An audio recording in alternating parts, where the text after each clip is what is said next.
everybody. Welcome to the Coach's Journey podcast. Robbie here, and I'm very excited that this is an exciting new format of episode, bringing to life one of the most impactful, important, joyful, or useful few minutes from the lengthy back catalogue of this podcast.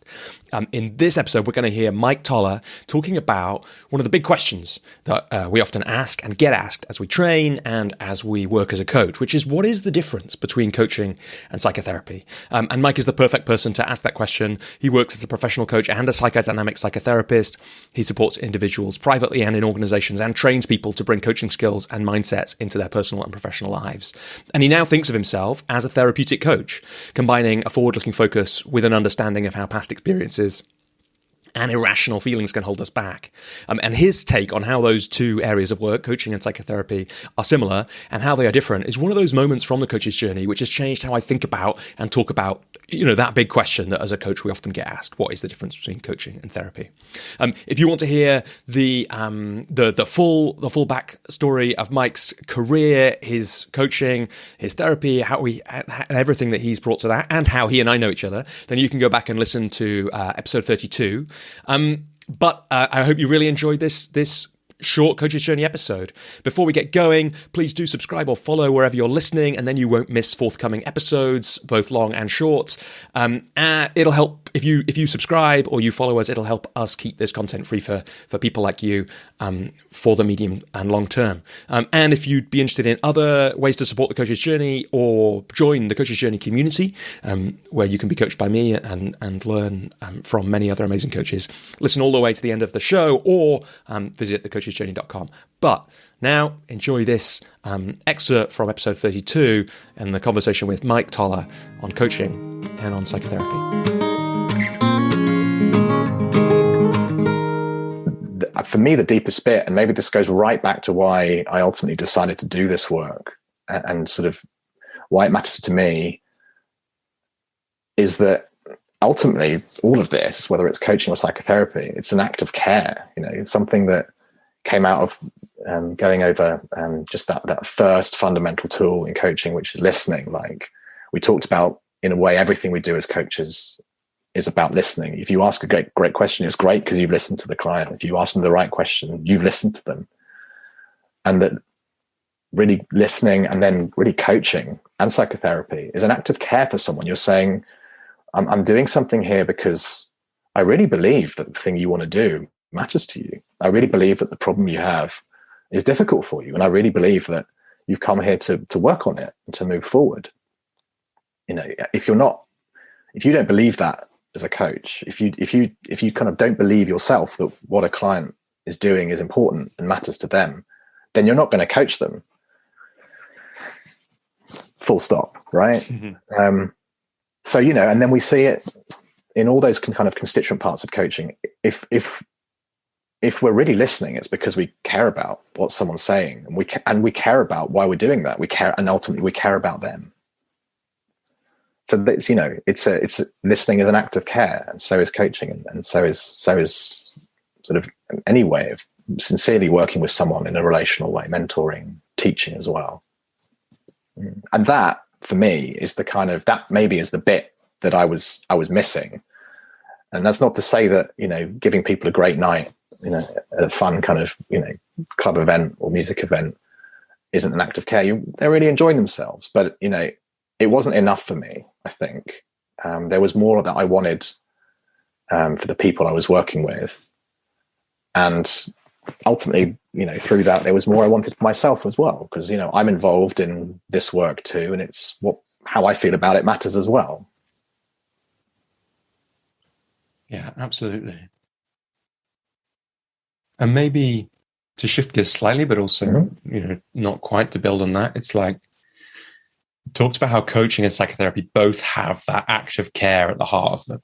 And in a few minutes, I want to talk about your coaching and how that's evolved and where you are with it.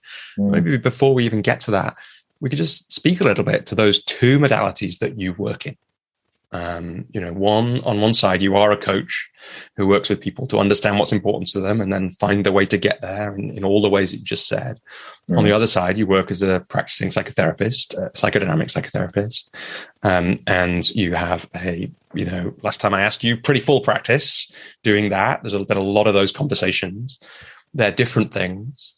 A lot of the time people get kind of, like I joked earlier, kind of get confused about that, or it's an important question for people to ask. So I guess over the last, what are we on since you first did that psychotherapy training and the coaching training, was like over the last 7 or 8 years, 8 or 9 years, I guess. Like, what have you learned about those two ways to care for people, to create change and help people create change? What have you learned about them? What do they have in common? What do they have differently? How do you think about it? The fact that you practice both, all those kind of things. Yeah. Well, I think about it a lot.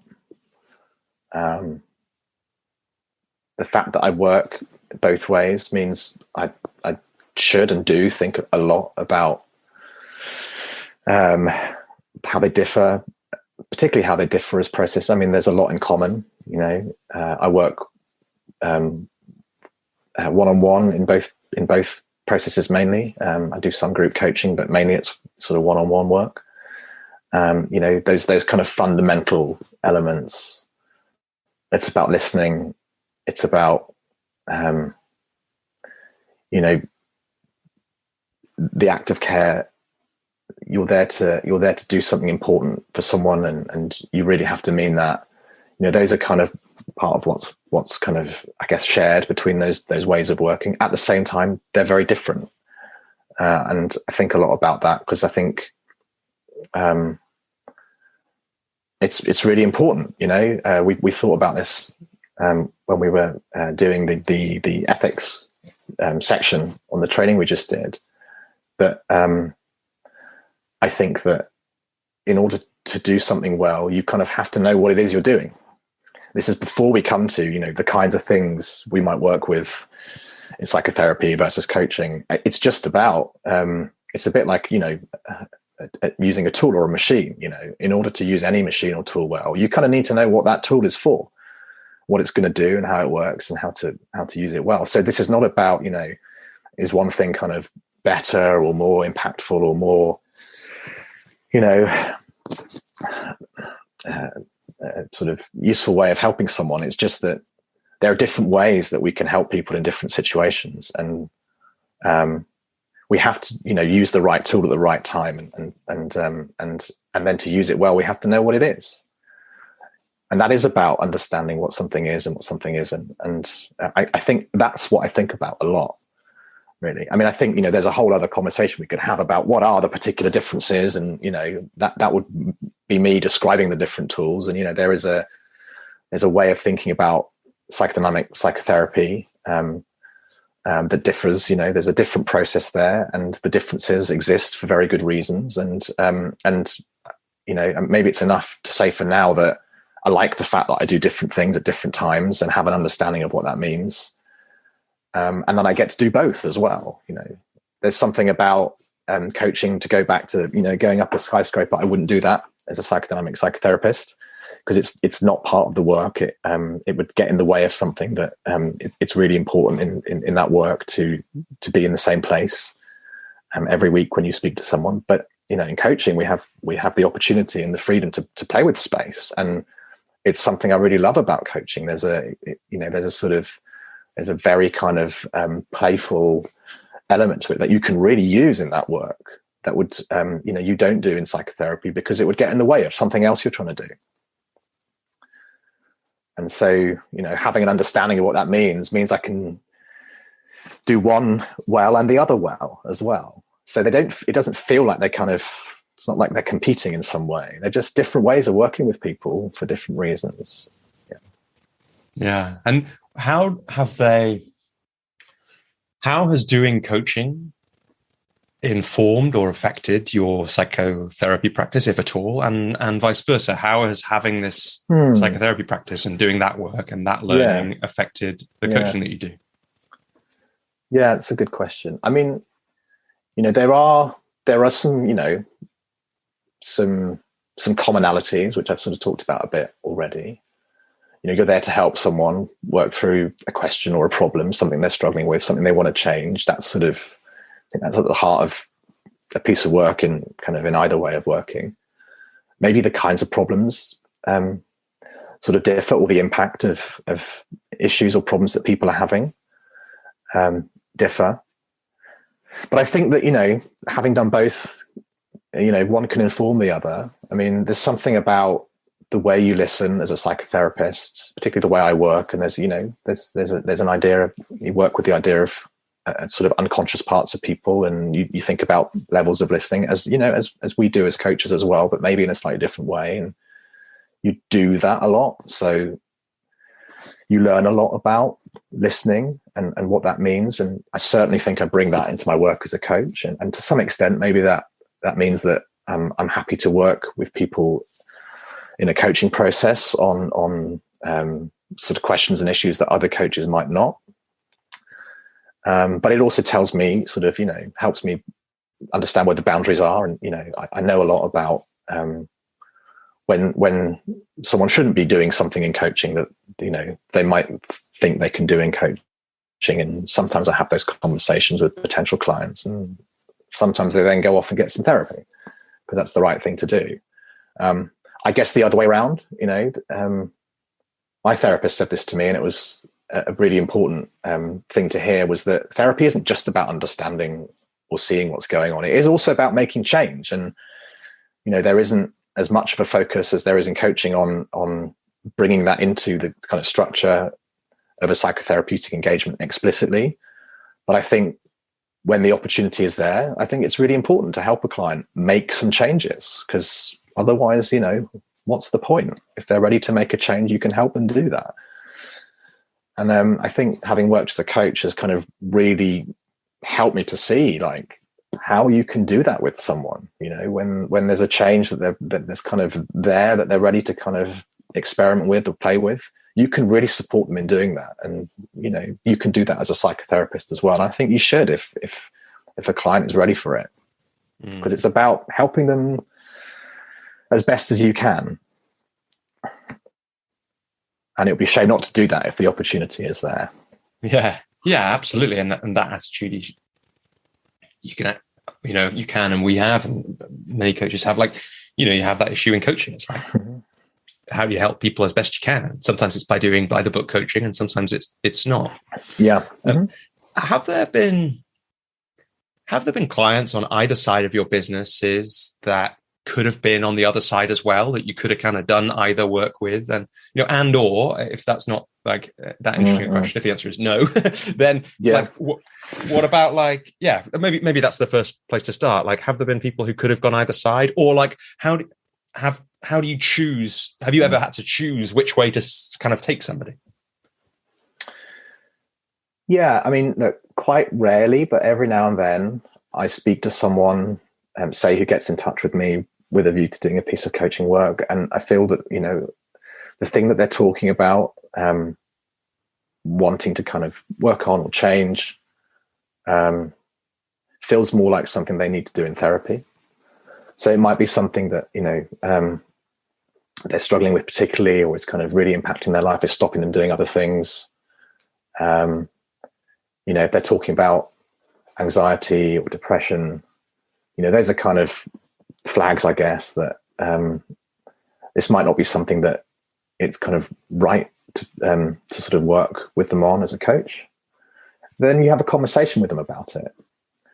I think there have been a few times when I've said to someone, I work as a therapist as well as a coach, and the thing you're talking about, I think it would be more useful if you spoke to a therapist about. And then, they've gone off and maybe done that. And then, they can think about coaching alongside that or later, but that they know where they're taking a specific issue or problem and why they're taking it there. And that's something I've talked about with clients for sure. I've also had referrals from therapists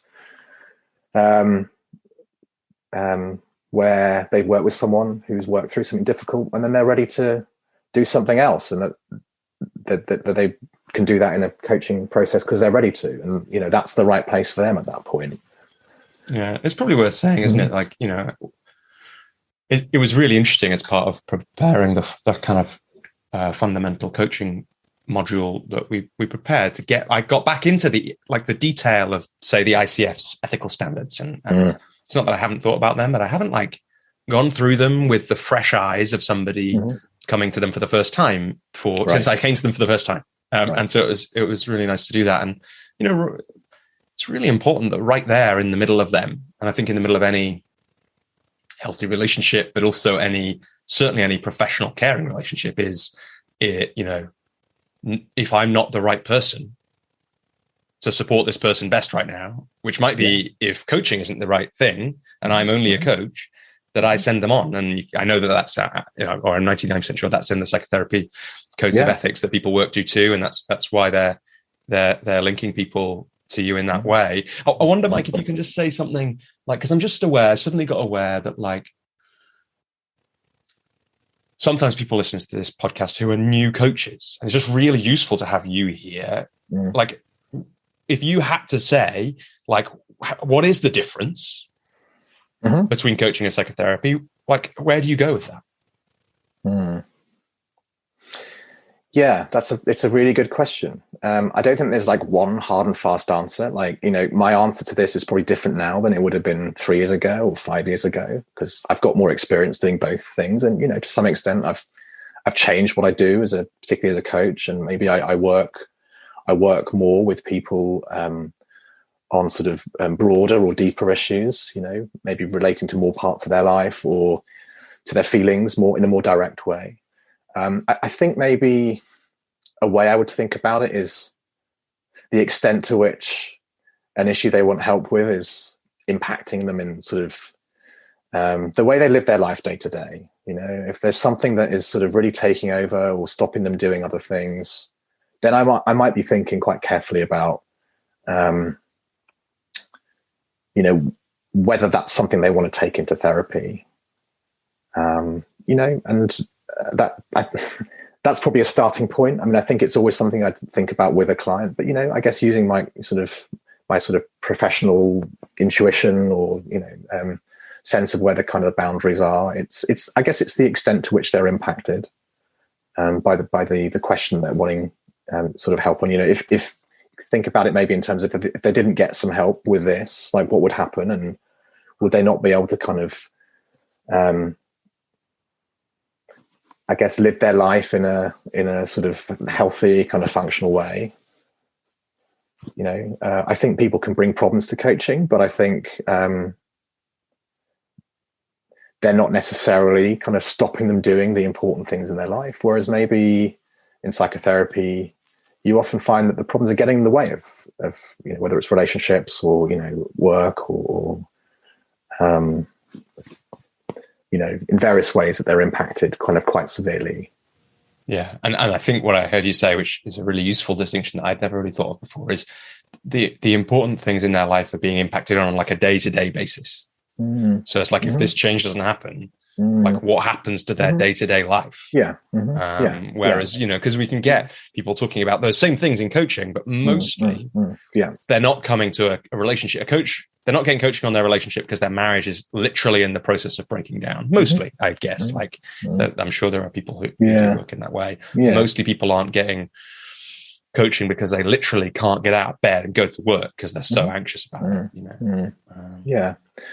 Yeah, and look, there are other, you know, when people are in you know, places where they're really struggling, you know, there are other signs that, you know, their sleep's being impacted, or you know, they're acting out in various ways, or, you know, they may be feeling particularly depressed or even suicidal, or, you know, they're sort of self-medicating. And I think, you know, those are all things that you pay attention to, and, you know, and as a therapist as well, you know, that there are levels of sort of risk or of, you know, disturbance, or kind of, you know, I guess, you know, levels of sort of severity of mental illness that I'm not qualified or experienced enough to work with either. So that, you know, I'm making the same call as a therapist, that someone might need a kind of more acute or intensive intervention they're going to get from once weekly therapy. And it's not about coaching or therapy. It's sort of whatever it is you're doing. It's about thinking like, what is it I'm here to do, and how am I here to work usefully with someone? And if I can't do that, who else is there that they need to kind of speak to and get help from? So I'm making the same call. It's not just if it's not for coaching, it's for therapy. It's that different therapists work with different people in different ways for different reasons. And there's something I do as a therapist, and there are things I don't do as a therapist as well. And I'm sort of checking for that in that work too. Hey everybody, Robbie here again, and just a few quick things to share with you before you go on to the rest of your day. Thanks for getting to the end of the episode. I'm imagining because you got here, that means you think the work we're doing is important, and we think so too, and that's why I want to tell you about 3 ways to support the coach's journey and help us to continue to support coaches so that everyone with the potential to be an amazing coach can do amazing coaching, and no one quits coaching because running a coaching business feels too hard. The first way to support us is to become a supporter of the show. You give a small amount of money every month, help us make more episodes like this, more experimentation, and help those episodes reach new coaches. And in exchange, you get various benefits, including being the first to know about future plans and getting the chance to ask questions of upcoming guests, all kinds of other things. And you can do that at patreon.com/thecoachesjourney. The second way to support the show is to become a member of the Coach's Journey community. That's my flexible, affordable group coaching program for coaches. You pay either £20 or £100 a month, and you get access to a certain number of group coaching calls a year, plus some one-to-one time with me if you're a full member, and various other benefits too. And of course, you get the chance to be connected with other amazing coaches on their journeys too. And there's loads more about that at thecoachesjourney.com/community or on Patreon too. And lastly, if neither of those is right for you right now, please do click subscribe or follow wherever you're listening to this podcast. That really makes a difference to us being able to continue to keep this show free. Thanks so much to everyone who's supported the Coach's Journey over the years, but in particular, thank you to Alex Whitten, David Norris, Jessica Jem, Joey Owen, Linda Ransom, Lucy Braun and Ruth Saville for your ongoing support. Thank you, too, for listening, and look forward to having you back with us on the Coach's Journey podcast sometime soon.